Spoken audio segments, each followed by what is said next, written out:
Welcome to our program on Kardec Radio.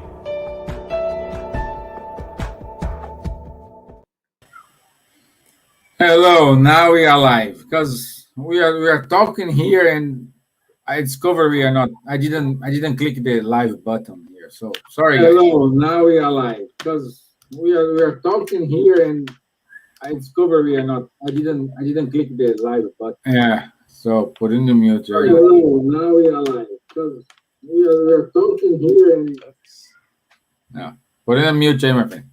Yep. Yeah, great. Okay, so today I'm not alone.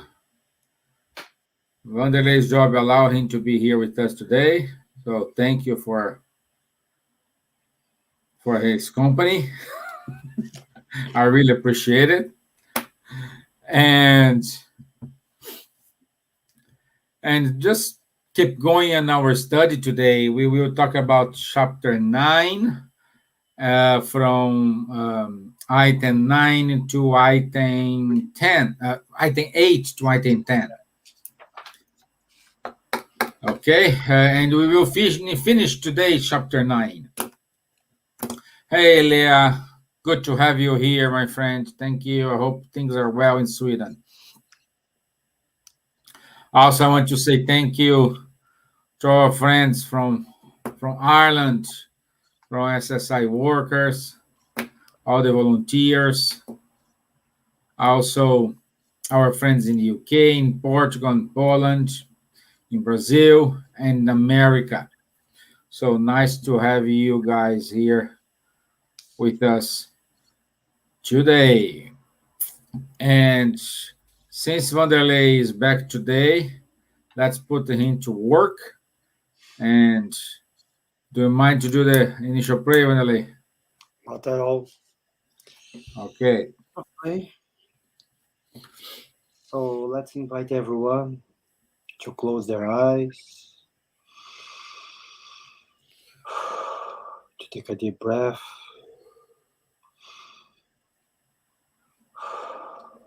trying to forget about all the trouble that you may have outside.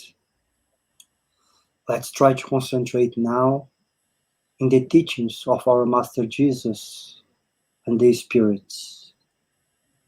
Let's be thankful for this message that the good spirits brought to us. Let's be thankful for the lives we have and the opportunity to be studying about the gospel of our Master. Let's be thankful for the clarifications which the Spirit brought to us. These good spirits are spirits of our God.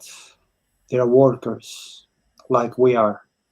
Each one of us in our level, in our position. So let's not forget that we all here on earth are workers, workers of peace. Let's be part of it. And again, thanks for Spiritism to bring this clarification to us. So let's use it for our improvement. Thank God, and so be it. Amen. Okay. Let me see. Okay, so let me open my book here. And chapter 9 talks about a feeling. It is well known among us, which is the anger. And this is a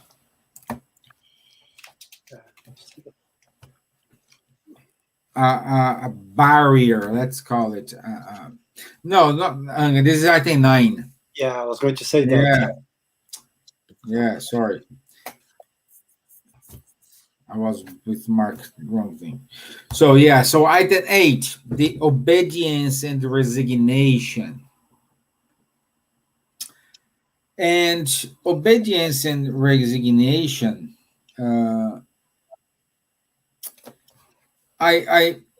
my first question is like obedience. We everybody knows what it is.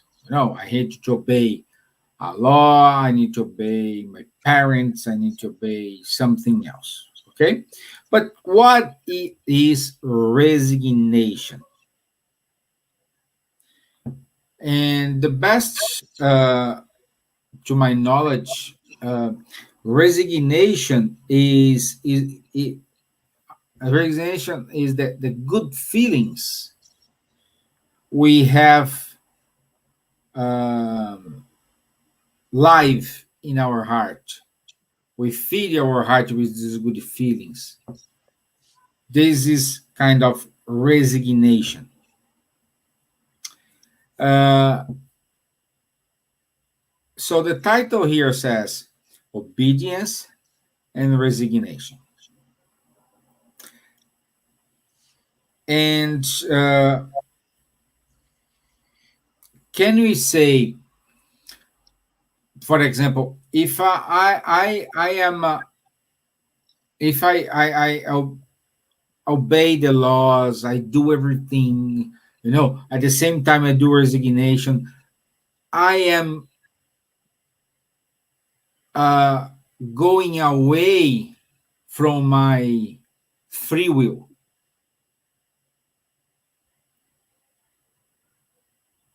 The question here is, if I have my free will, and the free will means I want to do everything, whatever I want, but at the same time I need to obey and have a resignation. If I do this, I will go against my free will. You gave a smile, my friend. So, I think what we have to clarify is this. Once you are living in society, we have to obey certain rules. At the time of Jesus was no different. So at the time of Jesus, even as a Jew, he had to obey the Roman law because the Romans, they were controlling Judea and the Middle East in general. And Jesus had also the Jewish laws to obey. So he had the free will to do whatever he wanted. But as a good Jew and as a good citizen, he had to obey. He had to have obedience for that laws. So obedience per se does not annulate my free will. It's just the conscience that I have to say, okay, I have free will to do whatever I want. But what does the system where I live it says to me? So if I do not obey the system, what causes am I gonna bring to myself into society? And also it's resignation. If I'm resignated, does not mean that I don't have free will. Of course I do have free will. But at the same time, can I do everything? But like Paul said, I can do whatever, I can do anything I want, but not everything is good, is valuable for me.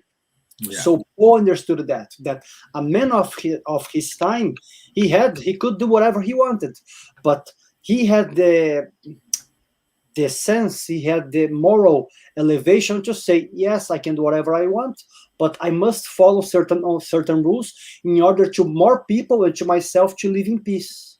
And there are things that doesn't matter how much you don't want to be resignated, that you cannot do anything against. So let's give an example towards resignation. There are certain situations in life that you can go against, that you can rebel yourself, but doesn't matter how much force you put, you're not going to be able to change the situation. That's when resignation comes to mind, because as I think St. Francis said, no, not St. Francis, someone said, I forgot whoever said that, God, give me strength to know what I can change and what I cannot change. So there are things that you cannot change, and then the resignation comes apart. That's why, Stevan, I don't believe that free will annulates resignation and obedience.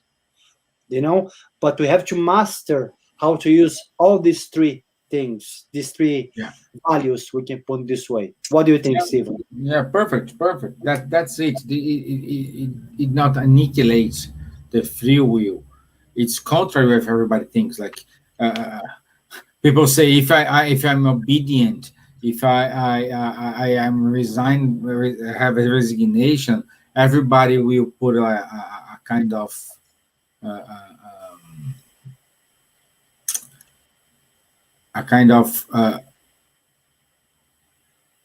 what is the word? They're gonna try to be smart with you, take advantage. No, they will play with me. No, they like they put a threat. That's it. The threat, which is the things you use in the horse to make the horse. Yeah, I know. Yeah, the threat is threat. I think the name is threat.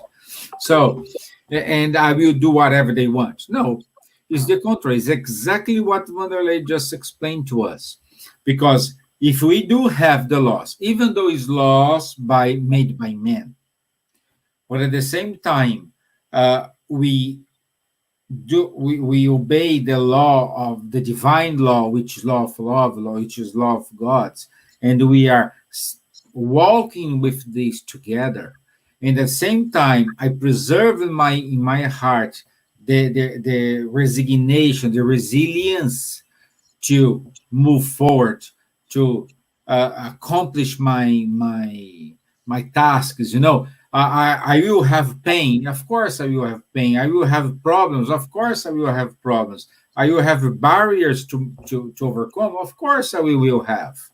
But once you do this, following some parameters, and these parameters is the obedience of divine laws, or even though human laws, you will be doing what, let's say, God wants from us, what we have really to do. Okay, and that is and then we can go to question 954 of the Spirit's book. Let me read this question, because this question is quite valid to emphasize what we are saying here. And question 954: is there guilty in a reckless act that puts life needlessly at risk? And the answer is, there is no guilt so long as there is no positive intention or consciousness of doing harm. So what we are saying here is, okay, yeah, thank you, Don. Reins. Yeah. With the metal bit that goes in the horse's mouth. Is that what you were referring to? Exactly. Reins. I thought it was threat. Threat. Name. But anyway, reins, you are the native, so I not argue with you.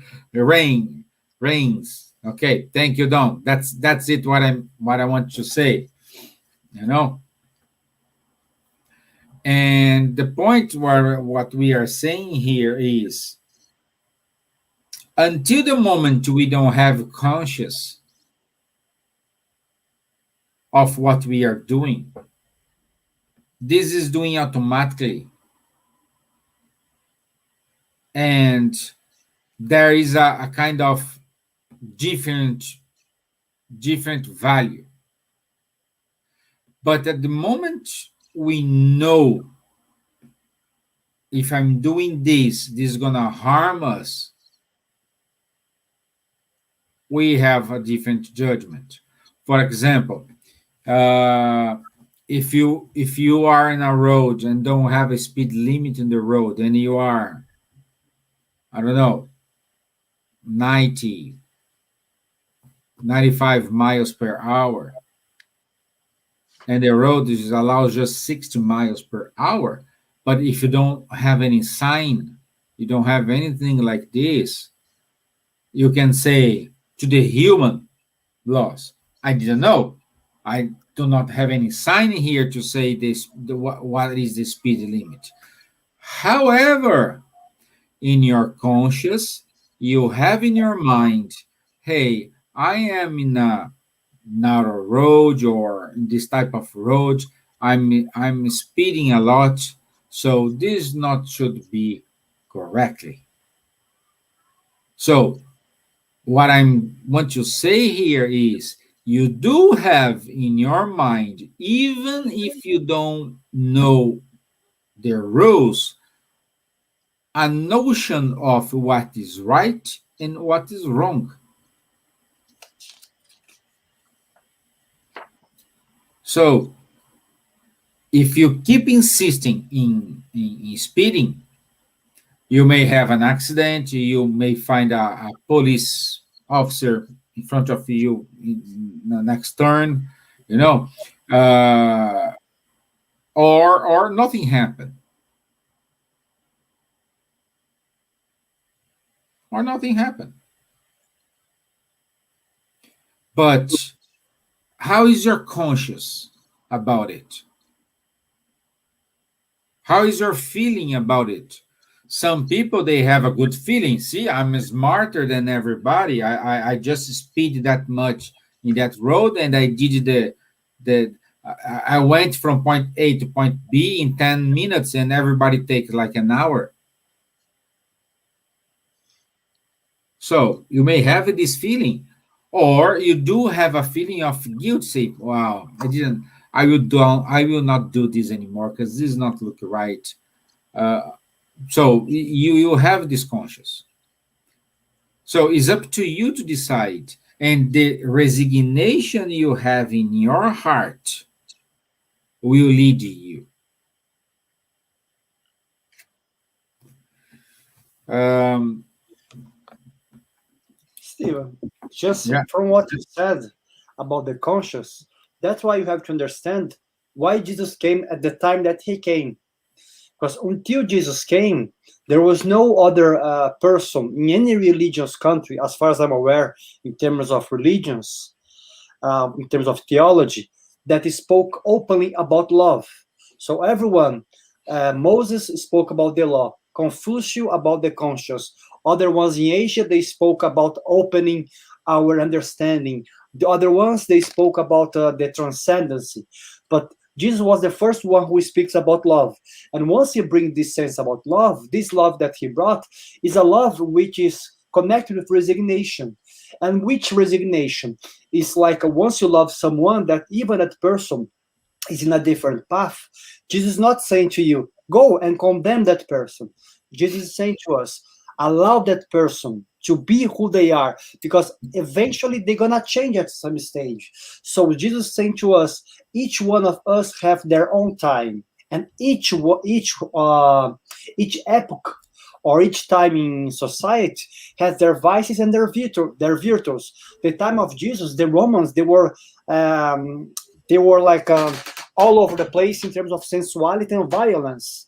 That's why a lot of times Jesus spoke about violence. Jesus spoke about how we should act a bit easier with our brothers and sisters. That's why he spoke also about pride and sensuality. So he came to combat, to fight that vices. Of course, that vices are still on us in this society. But at least, as Stevan said, now society cannot say, I didn't know about this. Yeah. So Jesus brought to us the conscience about certain things which no one else brought.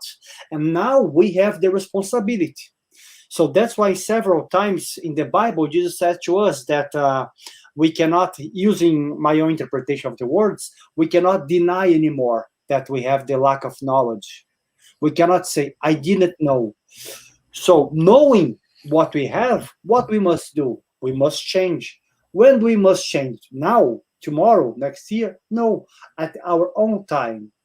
That's why I said Jesus understood that each one of us, we have their own path. Yes, as Stevan said, it's up to us. But we have to remember that according to the good spirits, we are not here in our first incarnation. We are not spirits only created by God.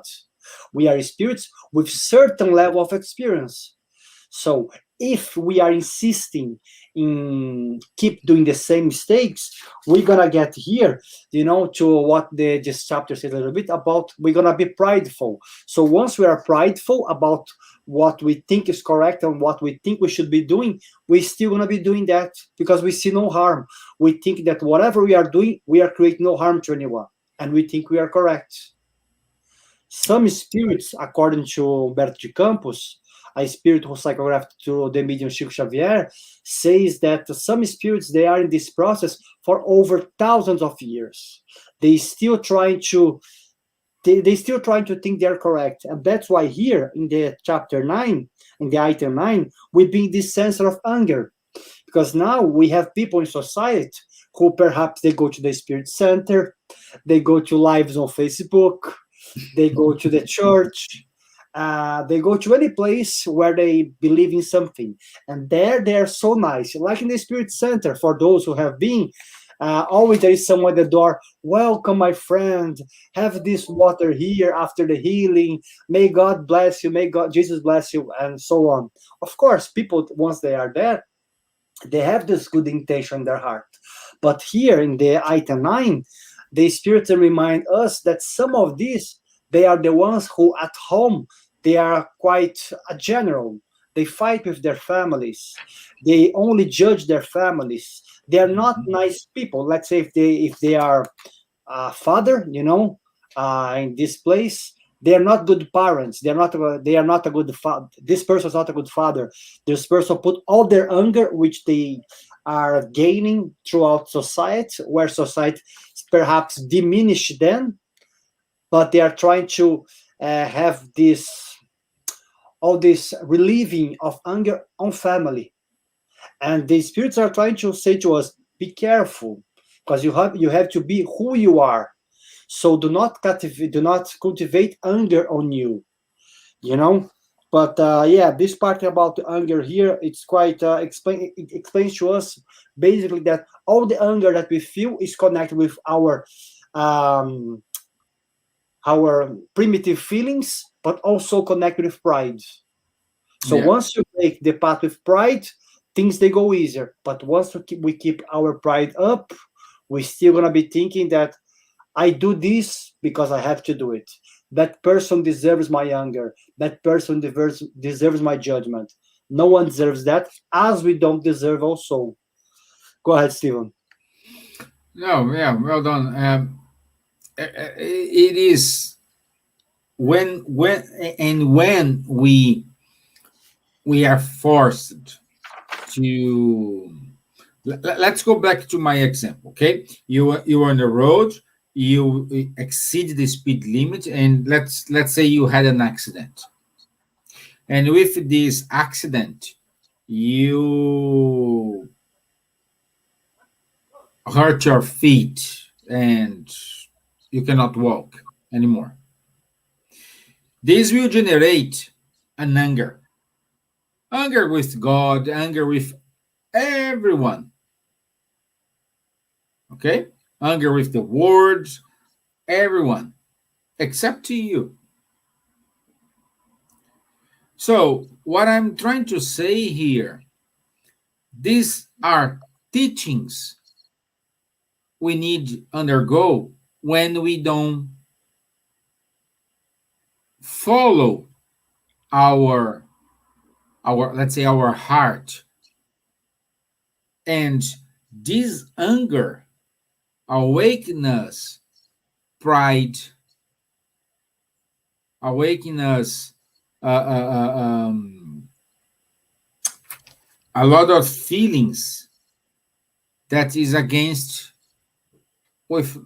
love. Awaken us, like, for example, prejudice. Okay, and what I need to do when I face this time, and then I would like to read here. Investigate the origin of these outbursts of passing dementia that makes you resemble a savage by losing your possession and reason. Yeah. So is try to ask the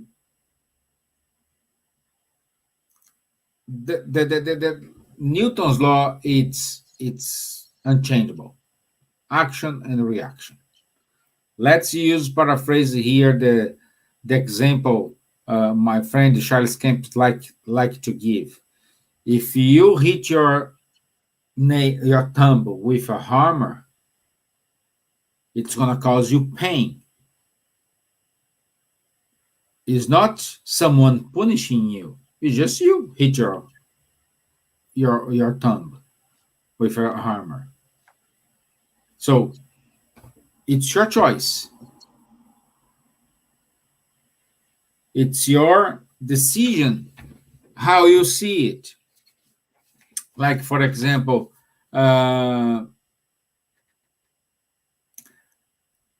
in which way the anger damage someone?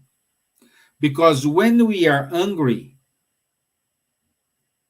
we just ignore any kind of law. You just do it. You just say with someone words perhaps you don't want to say, and you hurt feelings of that person. With anger, you harm. The chance you're gonna harm someone, it is closer to 100%. It's 99.9999999. What do you need to do? Oh, I know this, Steve. This is not new or you're telling me, but what I need to do? Silence. Do not say anything. Stay quiet. Think about it. I'm not saying you need to reply, but think about it. And then you're going to reply. I put it here. We need to listen and analyze alternatives, measure the consequences before saying any word. Anger is opposite to charity. So, anger modifies our health, even to putting our lives at risk. Then we would recognize that we are nothing more than our own victims are. So the good news is this anger is a temporary period, because this shall pass. This short period could be one incarnation, 1 year, 2 years, many incarnations. But this is going to pass. Because the law of progress, it's here. You will understand. You will figure out how to find a way out of this position. Stevan, but that's the thing. Sometimes most of the people, they act in anger in general because they feel some pleasure doing it. Most of us, whenever we do, even if someone says to us what we are doing, harm someone or harm many people, most of us, we won't say, but we are feeling some pleasure. And like Stevan said, we're gonna change. But how do we change? Is with someone coming to us like a judge and point finger at us and say, you are doing this, you are doing that, you are harming someone, blah, blah, blah. If I think I'm correct, I don't care about what you say in general. But there is something in life that no one denies, which is pain. So most of the time, you're going to be placed in a situation that the actions that you gave to someone will come to you. So someone who perhaps has a boss at work who is always pointing finger to them, maybe, someone who perhaps feels that their boss is always pointing finger to them, if that person does not have his values settled for good, that person may be the one in the future who's going to be a boss and is going to be pointing fingers to someone, because that person may feel pleasure But how will that person change? Again, when someone else go and throw even more anger at them, because they're gonna say, wow, that's not really nice. I'm feeling a lot of pain now. I don't like what that person is saying. Some of us, we change, as Stevan said, in one reincarnation. Some of us will change in our next reincarnation. And what happens in this process? Like Chico Xavier used to say, before I used to be the one who was causing pain. Now I am receiving pain. And once the positions, they change, then we start to understand. Chico Xavier used to say to Arnaldo Rocha, his friend, a man who was with Chico for over 50 years, Naldinho, as he used to call him, how he used to call Arnaldo, you are feeling a lot of pain. You lost your wife, May. Everyone is against you. Yes, Naldinho, I understand, but feel happy. And Naldinho look at Chico, Arnaldo look at Chico. What is Chico saying for me to be happy? Are you crazy? Yeah, Chico brought to him this sense. Arnaldo, if you are feeling all this pain now, you are correcting something. Because before, you used to be the one who used to hit people. Now we are being heated. Now you are get even with the law of action reaction. And Arnaldo Rocha understood, because he knew that his personality was an anger personality. Then throughout the years, we stayed with Chico for over 50 years, he starts to calm down, because then he starts to put his place in a position where people was throwing anger and criticism against him. And he was quiet, like Stevan said. Instead of fighting back, he was praying back to that person. When that person, they left the União Espírita Mineira, the Spiritist Union of the state of Minas Gerais, Arnaldo Rocha used to go and pray for them and said, may God help this person. Because Arnaldo understood, if he throws more anger towards that person, he wasn't going to harm the others. He was going to harm himself. And now at that stage of his reincarnation, he had a lot of clarity. So he understood throughout pain. Do we have to understand always throughout pain? Not really. We can listen to the others, but most of us, we don't do it. Most of us, when Stevan said, Wanderley, I think you are going too far. Take it easy. I'm going to look at Stevan. You don't know what you're talking about. As I did so many times, by the way. So we act like this. But then life comes to us, give a nice kick on our butt and say, now it's your turn. Now you're going to feel the pain. So let's be careful, because we can change and improve ourselves. We can improve our anger and all the bad vices that we have without suffering. But we have to choose to do so. If we don't choose willingly, life will choose for us. And in general, life does not choose in the best way. Because the universe understands that I'm being prideful, I'm being rebel. So how can I convince someone prideful and rebel? There is no way. So what they have to give to us to convince us, unfortunately, pain. Not that God is giving pain to us. Like Stevan said, we are harming ourselves. What is giving pain to us is the law of action reaction, not God. But we are taking the how you call the martelo, the hammer, and hurting ourselves. That's it. In this life or in the next. So let's take it easy once we start to feel this anger on us. Let's perhaps try to meditate. Let's perhaps try to find some therapy, some sessions where people or let's go to the gym, go and use your energy to throw that anger away. But let's not throw that anger in anyone, because no one deserves to receive our energy, our bad energy, our hard feelings. We have no right to give that to people, I think. Yeah. Let's say just, let me read it here. Anger does not exclude certain qualities of the heart, but it stops us from doing any good.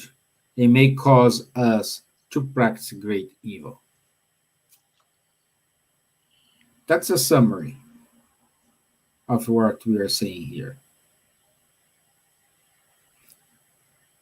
And we also this is valued for everything we have in life.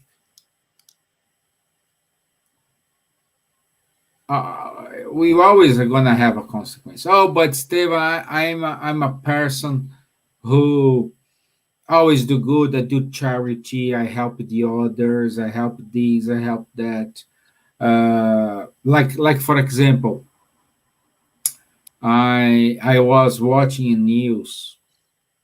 I think last week, and they were interviewing a family in Brazil, which now, because of the COVID situations, they are living in their car on the streets in their car. Okay, and the woman was crying because she said, I used to have a job. My husband used to have a job, and we are kind of person who always like to help the others. Always gonna give a food for someone in need. We are giving clothes, and now I am in their situation. So a lot of questions may come up from this example here. Is one of them is, oh, she was doing good, but instead of she being okay, now she's under a begging situation because her husband was selling fruits on the traffic light. And this one of questions you ask to you have another question is, oh, but that this is Spiritist like this question. Oh, she must did she did something in the previous life and now she's getting this. They love it, you know. The point here is, I don't know, you may have a lot of questions about this example here, but for all your questions, I only have one answer. And the answer is, whatever situation you are, you need to fight. You need to move on. That's the moment when you need your resignation and move on. This hurts. Of course it hurts. This is fair. It's not fair from our eyes, from our human eyes, from this position here. It's not fair. But what we can do? Cry and put us in a self-pity position, or fight against this?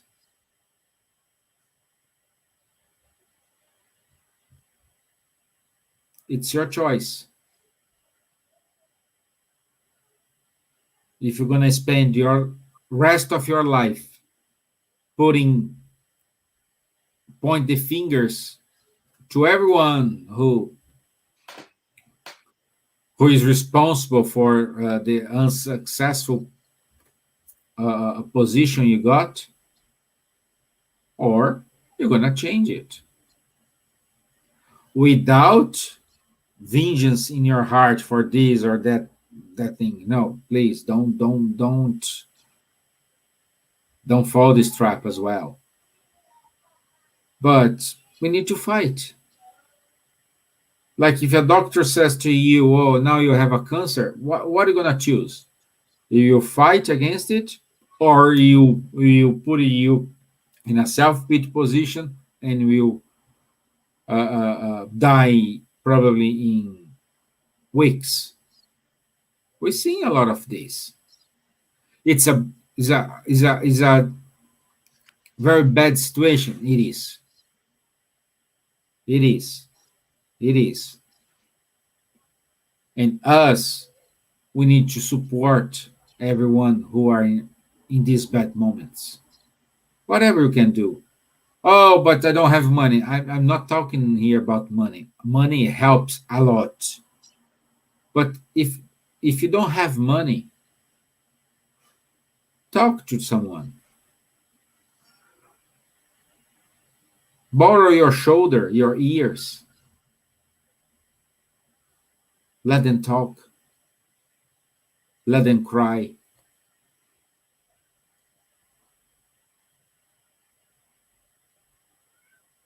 But let them take out of their heart that feeling that is blocking that person to move forward, that is blocking that person to look for alternatives. What we need to do, especially for this couple, pray. Pray for them, to allow them to get out of this situation and move on. This is one case out of millions we may have right now.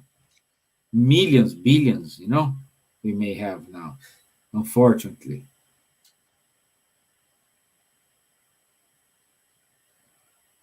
This is our role here. Support everyone. Thank God I do have a job. Wanderley has a job. We have internet.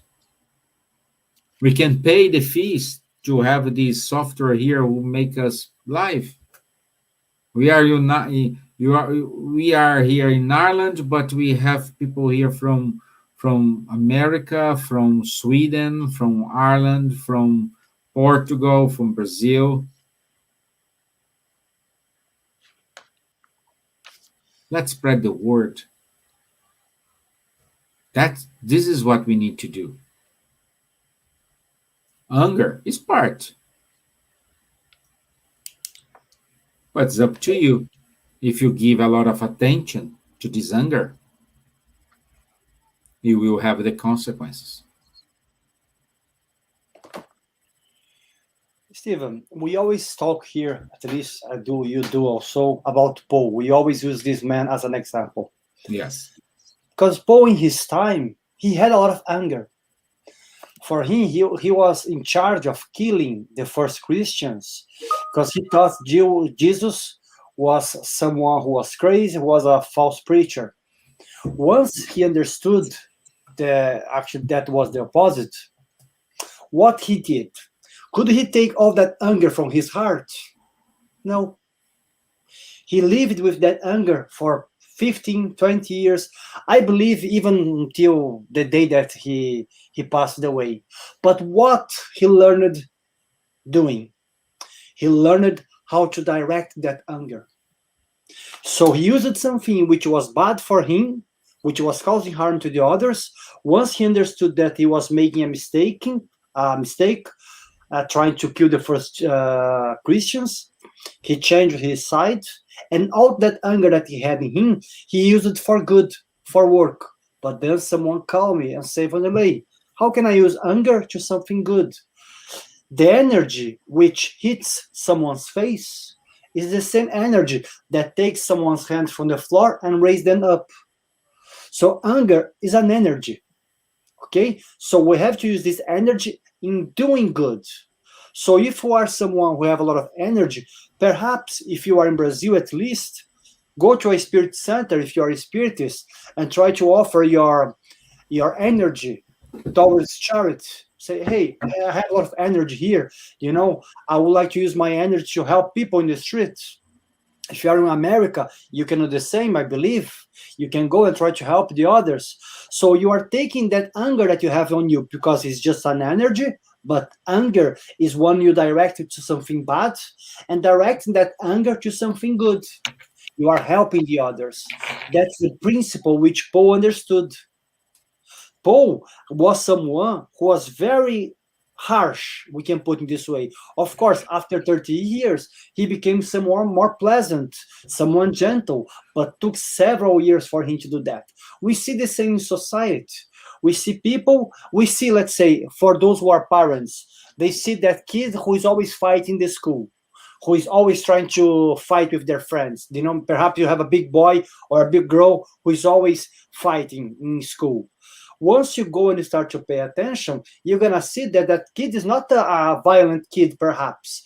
Maybe that kid has a lot of energy. Of course, maybe that kid is seeing violence at home, but that's another story for another day. But maybe that kid, if that kid is not seeing violence, that kid has a lot of anger, a lot of energy, and that kid's not being able to control it and put that into good. What does a good parent do most of the time?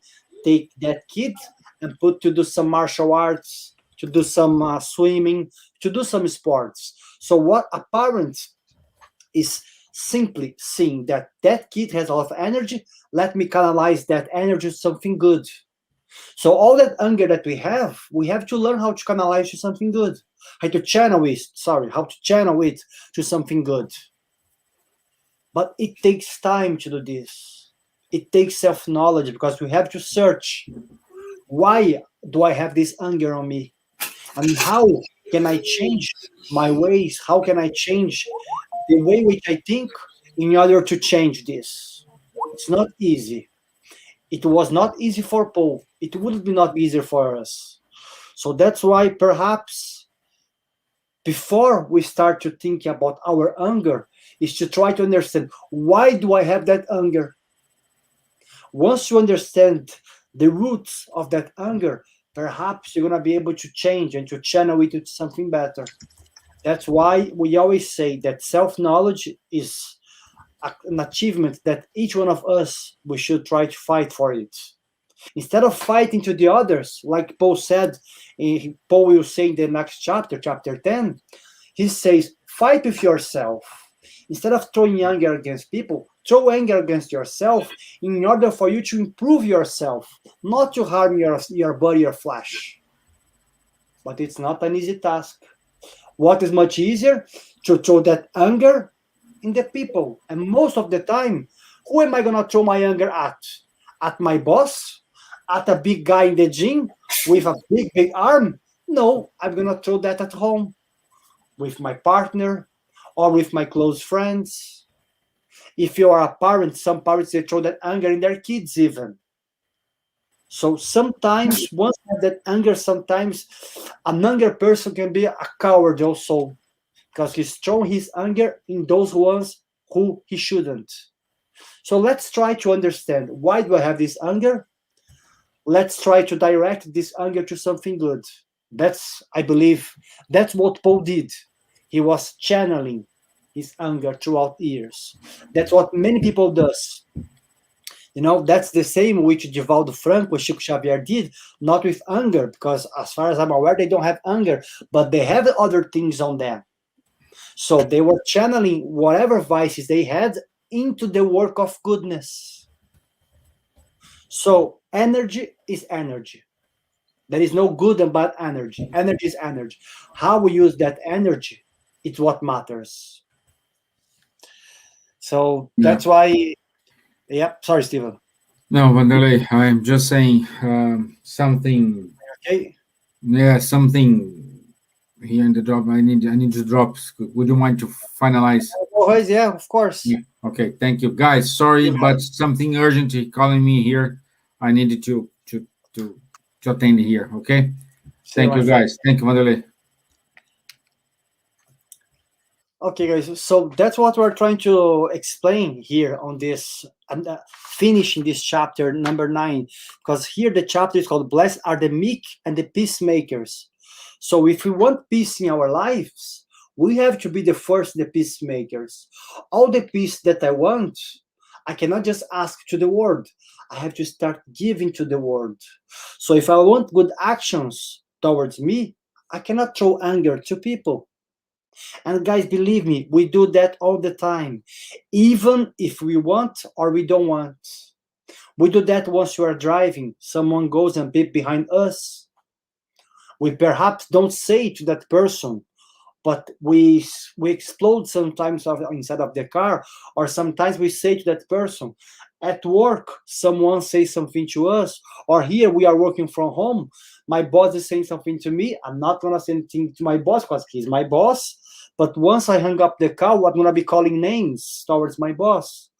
All this energy channeled for bad will harm me, not my boss, but will harm only myself. That's why we have to understand how this anger and how we put all these feelings, it's affecting us. Once we understand that once we harm someone, that person is not really harmed. Of course, we can harm people for sure, but what I'm trying to say is, once you harm someone, you are harming more yourself, because that person is a victim and you are the aggressor. So there is a huge difference, because a victim, once he's suffering something, perhaps he's fixing something from the past, but in the end of the day, he's still being a victim. But once you are there acting towards someone, you are the aggressor. You are using your anger, you are using your power, your energy to harm someone. And that goes against all the teachings from the spirits and all the teachings from Jesus. That's why we always say, know yourself. Knowing you in each situations you feel that anger the most. Start to analyze yourself. When do I lose my temper? Okay, I lose my temper when someone says that to me. But why do I lose my temper when someone says that to me? Why, when someone calls me a name, I go nuts? Maybe go in the root. Why do you go nuts when someone calls that name? Maybe you have a problem. Maybe you have a problem that you don't realize that you have yet. That's why we always talk here about therapy, psychological therapy, that I'm referring to it. So once you are doing your therapy sessions, you are able to understand a little bit more about yourself, why you're feeling this. Because it's natural to feel anger. The problem that we have is to be feeding that anger. Because anger we're going to be feeling whenever someone causes harm to us, or we believe someone is causing harm to us. Because sometimes the person is doing nothing, and we think that person is doing something against us. So we feel harm once we are afraid. We feel anger in general once we are afraid. And we use that anger to fight back. There is no reason to fight back anymore. That's what Jesus is trying to say to us. That instead of fighting back, we should try to be peacemakers. We should try to forgive the others.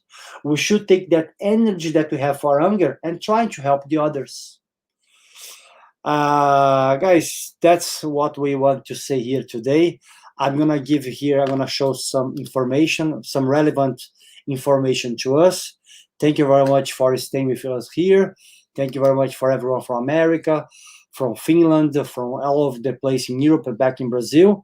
But since we are talking about therapy, so if anyone wants to find some help with some psychologists here, we have this link here that you guys can access.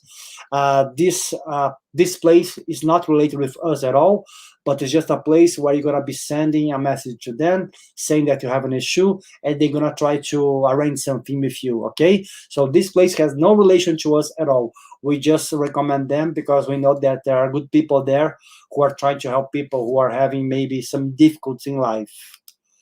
Also, guys, if you are having any difficulty here, we have our fraternal gathering at dublin@gmail.com, where you guys can send an email to us, and we can try to help you guys if you guys have any questions, any issues that you guys want to share with us, and that you guys may need some help. Okay, and also for everyone who wants to be studying a little bit more about Spiritism, we have our studies group at 8 p.m. And this studies group is done via Zoom. So you guys have to send an email to spiritismallan@gmail.com. Once you guys send this email to us, Nade or Tanya, they will reply the email back with the Zoom link, and you guys can join the studies. All the activities that we do here, they are done in English, because we have not only Brazilians here, we have Irish, we have Polish people, we have Italian people, so we have people from all over the world. So it's nice to have a basic language like English, and of course because we are in Ireland. What else here? That's it.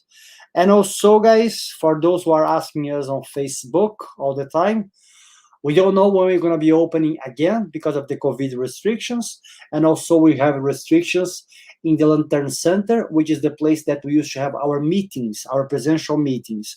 So until now, and we don't have any dates yet to give when we're going to be having presential meetings and the healing again. Okay, guys? Let me see here. Here, Don is saying, for the info, Wanderley, Carl Jung wrote a lot about dealing with our unconscious shadow. I agree with you, Don. I think Jung, he was the one who was talking the most about our unconscious shadow, who was talking the most about understanding that we have this anger and all this vice on us. The secret here, I believe, like Jung used to say also, is how we're going to be dealing with this force. But Jung is a master when it comes to unconscious mind and unconscious shadows that we have. Let me see if we have any more info here. We have here our friend Bruce Ness from Portland, Oregon. Thanks, Bruce, to be here with us. We have Don. We have everyone here.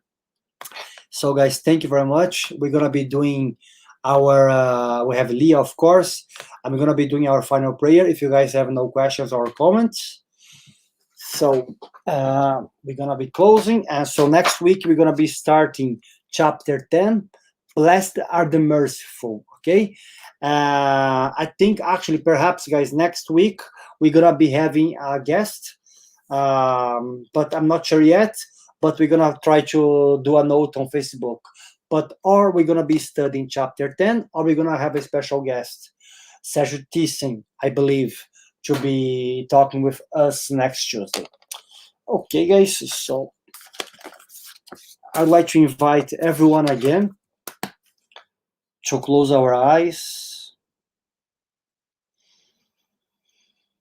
to take a deep breath.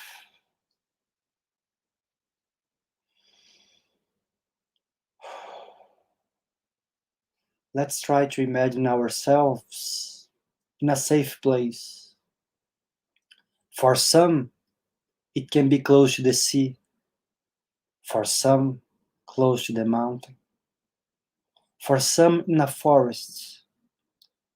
Or for some, even in their own room. But let's go back to our safe place. Let's imagine that there is a light, a pink light, coming from the top, hitting our head. That light is spreading throughout our body. That light cleans our body, cleans our chakras,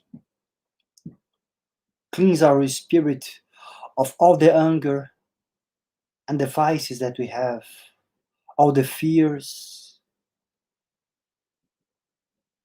This light, it's like a water, a pure water, which washes us, who makes ourselves to feel fresher, who makes ourselves to feel cleaner. And in the middle of that light, let's imagine our mentor, who could be a woman or a man, doesn't matter. Let's imagine this good spirit who always stays with us, who perhaps is trying to guide us throughout our inspiration, who perhaps is trying to inspire us, having good thoughts, doing good actions. He's asking us, he's begging us to always try to do good for ourselves and good to the others. But he's begging us to do not fail again as we have been failing throughout reincarnations. And he's there to help us in this difficult journey, which is life. So let's ask the mercy of God and the good guidance of our mentor in order to don't fail anymore, in order to learn to improve ourselves, in order to learn how to become better people, better spirits, knowing that we're going to be failing, but asking God the strength to keep raising up each time we fall down. Thank God. Let's be thankful also to our mentor. Thanks for everyone, and so be it.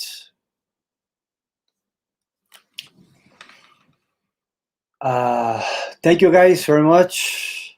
Thanks, Leah. Thanks, everyone. Thanks, Dawn. Thanks, Bruce. Oh, sorry, I left Bruce here in the screen. So, guys, thank you very much. Have a good night. Bye-bye.